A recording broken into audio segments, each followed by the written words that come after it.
Hello everybody, my name's Liam from Liam Animation Studios, and today I'm going to be making a video on just how to animate on Scratch. So let's head on to ChatGPT here, and let's say we're wanting an original character to animate. Generate me an image of a character for me to animate on Scratch.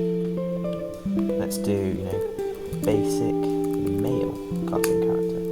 Let's see what it comes up with.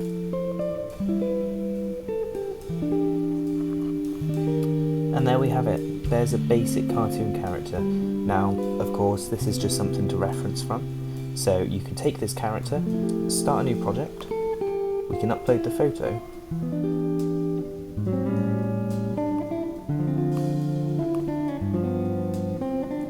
Of our character. Now obviously at the moment it's very pixelated and you can't, move any limbs or anything because, well, it's a static image. However, this is just a base for where your animation can start. So, what a good idea will be to do next is to start going over your character.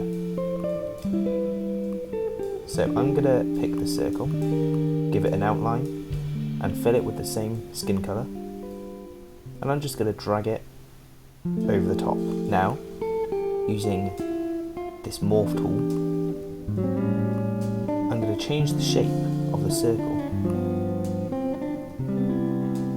to match up with this boy's head. Just do this for the rest of your character. I'm not going to do that right now because that's going to take far too long and I've already got my own character. But as you go, if you click Ctrl C, go on to the next costume and Ctrl V, you'll have then the face in here.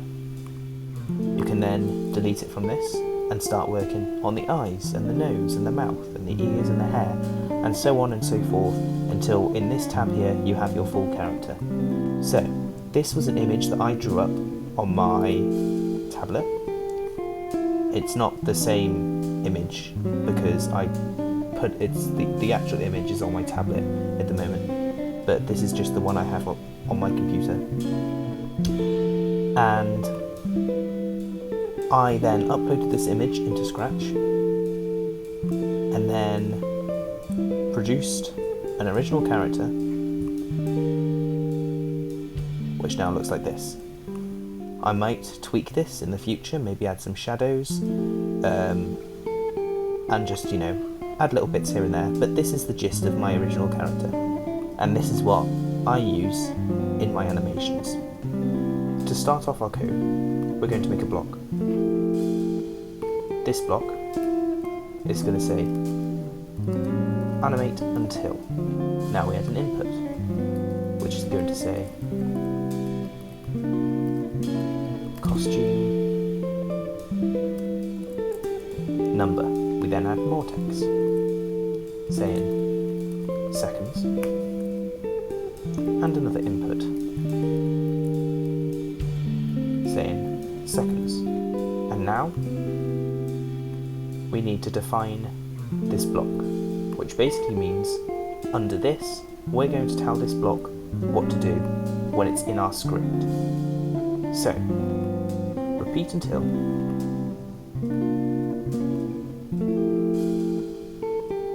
costume number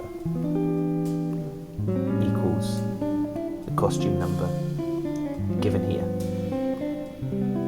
So what this will tell us is that whatever it plays inside this block, it will keep repeating until the costume number is reached in the next costume, which is our next frame, and wait however long it says here, seconds. So now we have our basic structure to code our animation. Now we need to start on the lengthy process. Let's just do something basic, like eye movement. So I like to do 2 costumes per frame. So this is our starting frame, and we have the 2 costumes of it, both exactly the same.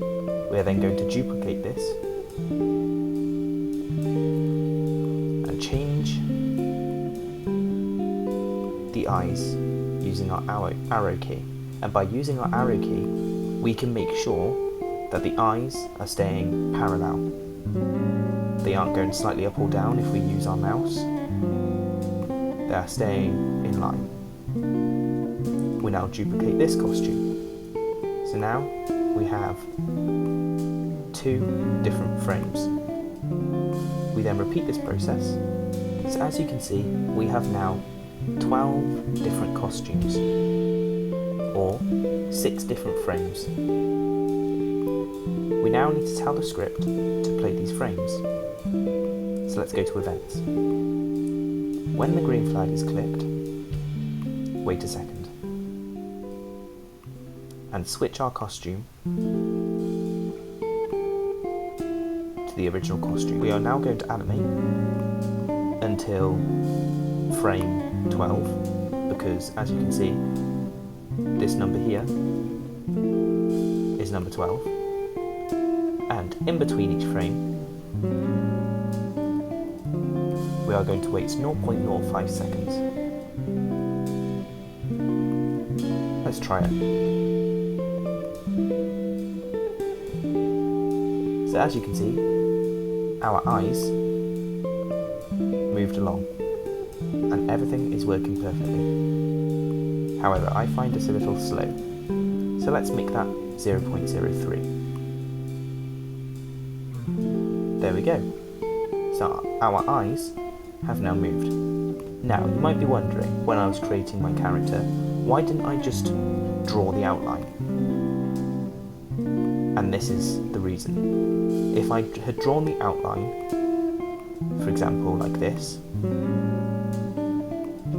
and gone to try and morph it when I want to animate, there are way too many joining points on my line from where my hand has very, very slightly moved.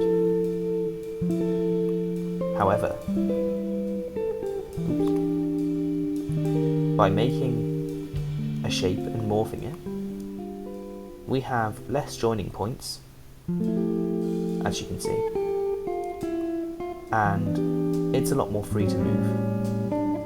So say our mouth decides to make an O shape, like so, to follow the movement of the mouth. And this just makes your animating 10 times easier. And a top tip, which not many people realise, is if you hold Shift and Control, and you click on something, and you click on something else, as you can see, this multi-selects. So when you're trying to group 2 items together, like so, it makes it a hell of a lot easier. And the same principle follows when you're trying to deselect. Oh, I must unlink them first. The same principle follows when you're trying to deselect, just like so. I feel like that makes things a lot easier. I didn't discover that until not too long ago, as when I used to try and have to group things, I had the struggle of, making them separately, highlighting them, grouping them, then moving them along. So that just makes things so much easier. And that is the basics to your animating. You now have a simplified way of coding. So instead of, using something like this, or doing a repeat and a next costume constantly, it's now condensed all into one block. So all you need to do is drag out the block and put in your units. I hope this helps you on your animating journey, wherever you're starting on Scratch. And if you'd like more in-depth tutorials, please feel free to comment below on things like, more movement, background design, different features of Scratch, such as variables, operators, and all of these bits. And I hope you found this video helpful, and if you have, please feel free to subscribe to my channel. But for the meantime, I'll see you later.